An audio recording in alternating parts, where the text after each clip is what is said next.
എൻ്റെ നമസ്കാരം. കുഞ്ഞുങ്ങളും പുഷ്പങ്ങളും മൃദുലവും നിർമ്മലവുമാണ്. അവ രണ്ടും മൃദുലമായി വേണം കൈകാര്യം ചെയ്യാൻ. പ്രിയ കൂട്ടുകാരെ, ഇത് ആരുടെ വാക്കുകളാണെന്നറിയാമോ? നമ്മുടെ പ്രിയപ്പെട്ട ചാച്ചാജിയുടെ.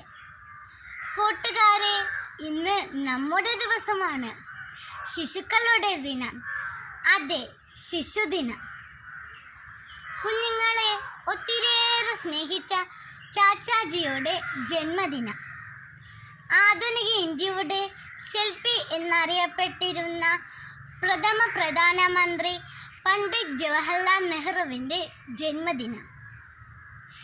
നവംബർ 20-നാണ് ഐക്യരാഷ്ട്രസഭയുടെ ആഹ്വാനപ്രകാരം ആഗോള ശിശുദിനം ആഘോഷിക്കുന്നത്. എന്തിനാണ് നമ്മൾ ശിശുദിനം ആഘോഷിക്കുന്നത്? അത് വെറുമൊരു ആഘോഷം മാത്രമല്ല. കുട്ടികളുടെ അവകാശങ്ങൾ, വിദ്യാഭ്യാസം എന്നിവയെക്കുറിച്ച് അവബോധം വർദ്ധിപ്പിക്കുന്നതിനാണ് രാജ്യത്ത് കുട്ടികളുടെ ദിനം ആഘോഷിക്കുന്നത്. വിദ്യാഭ്യാസം എല്ലാ കുട്ടികൾക്കും ഒരുപോലെ ലഭിക്കണമെന്ന് പറഞ്ഞ നെഹ്റു വിദ്യാഭ്യാസ രംഗത്ത് ഒരുപാട് നല്ല മാറ്റങ്ങൾ വരുത്തി. രാജ്യത്തിൻ്റെ ഭാവി കുട്ടികളിലാണെന്ന് അദ്ദേഹം വിശ്വസിച്ചിരുന്നു. ചാച്ചാജിയെ കുറിച്ച് പറയുമ്പോൾ കുട്ടികളുടെ മനസ്സിലെത്തുന്ന ഒരു രൂപമുണ്ട്. തൊപ്പിയും നീണ്ട ജുവയും അതിലൊരു ചുവന്ന റോസാപ്പൂവുമുള്ള ഒരാൾ.